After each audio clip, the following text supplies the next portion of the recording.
আজ আমরা কথা বলবো এমন একটি অনুভূতি নিয়ে যা জীবনের কোনো না কোনো সময়ে প্রত্যেক মানুষই অনুভব করে। রাগ। রাগকে অনেক সময় ভুলভাবে বোঝা হয়।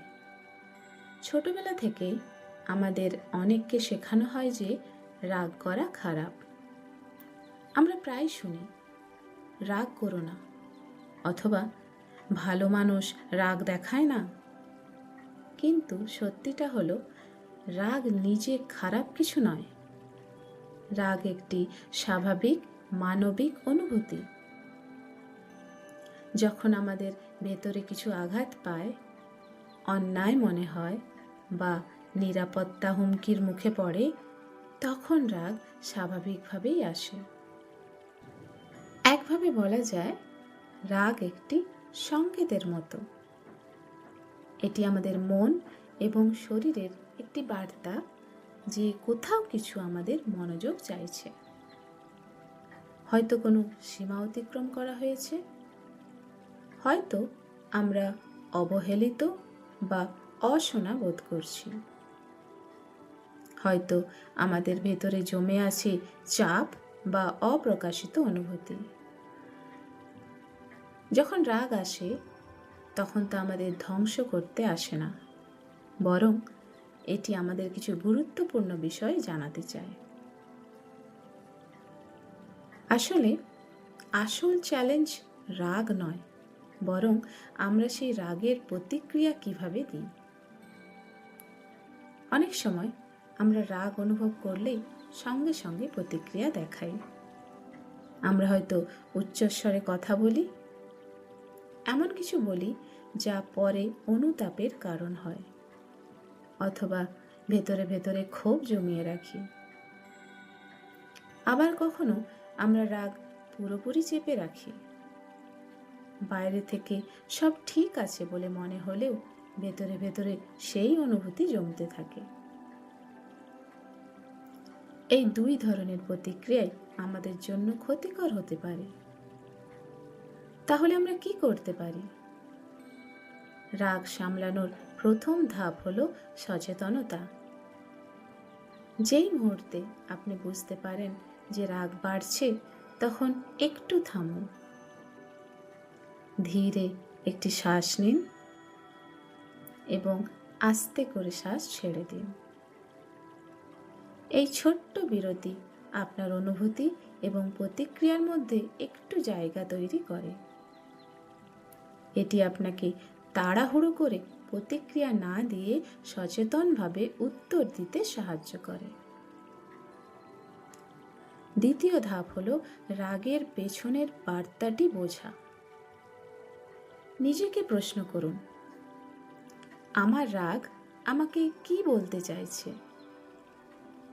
এটি কি বলছে যে আপনি অসম্মানিত বোধ করছেন, নাকি আপনি খুব ক্লান্ত বা চাপের মধ্যে আছেন? অনেক সময় রাগ আসলে একটি দ্বিতীয় অনুভূতি। এর পেছনে লুকিয়ে থাকতে পারে দুঃখ, হতাশা, ভয় বা অবহেলার অনুভূতি। যখন আমরা একটু গভীরভাবে দেখি, তখন আমরা নিজেদেরকে আরো ভালোভাবে বুঝতে শুরু করি।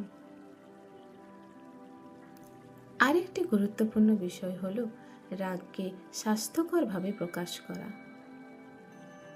কারো উপর দোষারোপ করার বদলে নিজের অনুভূতিকে শান্তভাবে প্রকাশ করার চেষ্টা করুন। উদাহরণস্বরূপ, তুমি কখনোই আমার কথা শোনো না। এটা বলার পরিবর্তে আপনি বলতে পারেন, যখন আমাকে শোনা হয় না, তখন আমি কষ্ট পাই। এই ছোট্ট পরিবর্তন অনেক সময় সংঘর্ষের বদলে বোঝাপড়া তৈরি করে। রাগ মুক্ত করার আরেকটি শক্তিশালী উপায় হলো শরীর এবং মনকে একটু মুক্তি দেওয়া। কখনো কখনো শরীরের ভেতরে জমে থাকা চাপ ছেড়ে দেওয়া দরকার হয়। আপনি হাঁটতে পারেন, একটু স্ট্রেচ করতে পারেন, গভীর শ্বাস নিতে পারেন, বা আপনার অনুভূতিগুলি একটি ডায়েরিতে লিখে ফেলতে পারেন। এই ছোট ছোট অভ্যাসগুলো আমাদের স্নায়ুতন্ত্রকে শান্ত করতে সাহায্য করে। আরেকটি গুরুত্বপূর্ণ বিষয় হলো নিজের প্রতি সহানুভূতিশীল হওয়া। মনে রাখবেন, রাগ অনুভব করা আপনাকে খারাপ মানুষ বানায় না। এটি শুধু প্রমাণ করে যে আপনি একজন মানুষ। সবচেয়ে গুরুত্বপূর্ণ বিষয় হলো আমরা কতটা সচেতনভাবে প্রতিক্রিয়া দিচ্ছি। সময়ের সাথে সাথে এবং সচেতনতার মাধ্যমে রাগ আসলে আমাদের শিক্ষকও হতে পারে। এটি আমাদের নিজেদের প্রয়োজন বুঝতে সাহায্য করে, আমাদের সীমা শক্ত করতে সাহায্য করে এবং আবেগগতভাবে বেড়ে উঠতে সাহায্য করে। তাই পরের বার যখন রাগ অনুভব করবেন, তখন সেটাকে দমন করার বা লড়াই করার চেষ্টা করবেন না। বরং একটু থামুন, একটি গভীর শ্বাস নিন এবং শুনুন আপনার ভেতরের কণ্ঠ কী বলতে চাইছে। নিজের প্রতি এবং অন্যদের প্রতি সচেতনতা, সহানুভূতি এবং সম্মান নিয়ে প্রতিক্রিয়া জানান। আজকের এই সময়টি নিজের সাথে কাটানোর জন্য আপনাকে ধন্যবাদ।